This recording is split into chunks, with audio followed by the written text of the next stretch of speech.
All right, let's dive right into this. We're going to deconstruct something fascinating today, the power of words. You're going to see how one single offer can be pitched in completely different ways to convince different types of people. It really is all about the art of selling trust. So how do you sell trust? It's one of the biggest challenges in any high-stakes game, right? Especially when the default setting for your audience is just pure skepticism. How do you convince somebody that you are the real deal? And to see this in action, we're going to drop into the world of international commodities trading.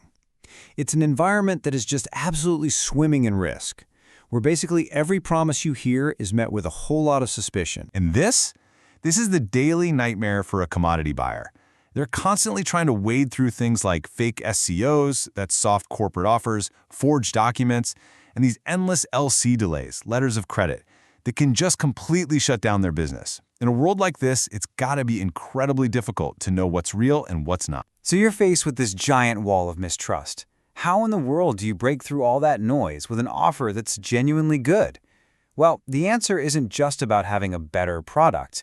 It's about having a better pitch.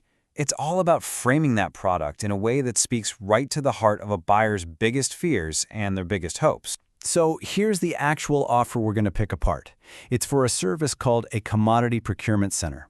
And what it does is it gives buyers a direct line to fully verified, bankable deals for things like copper, manganese, and emeralds. But here's the absolute killer feature: zero upfront risk to the buyer.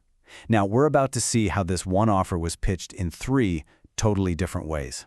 Okay, let's get into our first version. We're going to call this the authority angle. This one is all about projecting total confidence and being in complete control. I mean, just look at that headline. It's so direct, isn't it? It uses these really strong, commanding verbs like stop and access.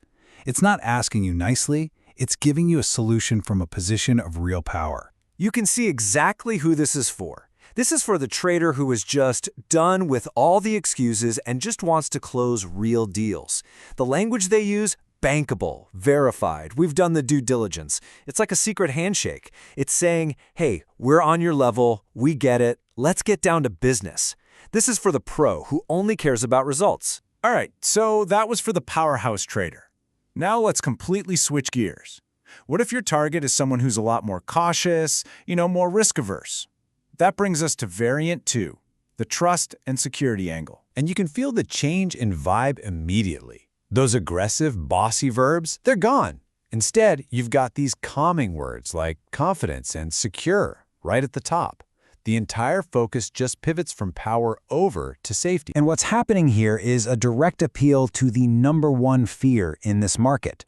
This pitch is built for the procurement officer whose entire job is on the line if they make a bad call. All of this vocabulary eliminates the risk, legally compliant. It's all designed to just soothe their anxiety and build this foundation of complete safety. Okay, so we've covered power, we've covered safety. Our final variant hits a totally different emotional button: ambition and the fear of missing out. So let's check out the urgency and opportunity angle. And here we go again. The focus immediately shifts. Now it's all about speed and opportunity. That one little phrase, deals closing this quarter, that creates this powerful sense of scarcity. It pretty much screams, if you don't act now, you are going to lose out. This message is aimed squarely at the ambitious trader who wants to get a leg up on the competition. All the language here, right now, real inventory, before these offers are taken, is designed to create that powerful fear of missing out, FOMO. It frames doing nothing as an active loss. So, we've just looked at 3 really different pitches, but what's the common thread? What's the secret sauce that holds them all together?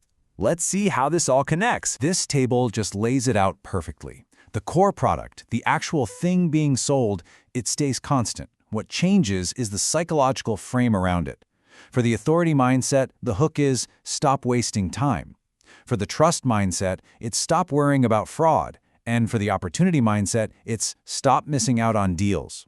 It's the exact same solution, just solving 3 different emotional problems. But the crucial point, the thing that makes all of this work, is this right here: zero upfront risk. Underneath every single one of those frames is the same powerful, unifying promise.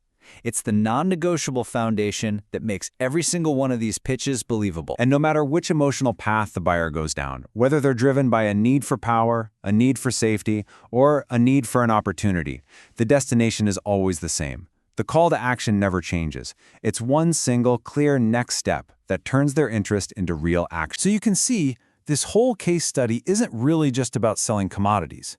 It's actually revealing a universal strategy, a kind of decoder ring for communication that you can apply to almost any situation where you need to be persuasive. So the main takeaway really boils down to this simple but super powerful three-step process. First, you've got to know your audience's mindset. What really drives them? Then you select a tone that's going to resonate with that mindset. And finally, you frame your core message to solve their specific emotional problem. So, I'll leave you with this final thought. Persuasion is happening all around us, all the time. The next time you see an ad or you hear a sales pitch, try to look past the actual words and see the frame they're using. Are they appealing to your ambition, to your caution, to your confidence? Because once you see the frame, you get a much better understanding of the picture they're trying to paint for you.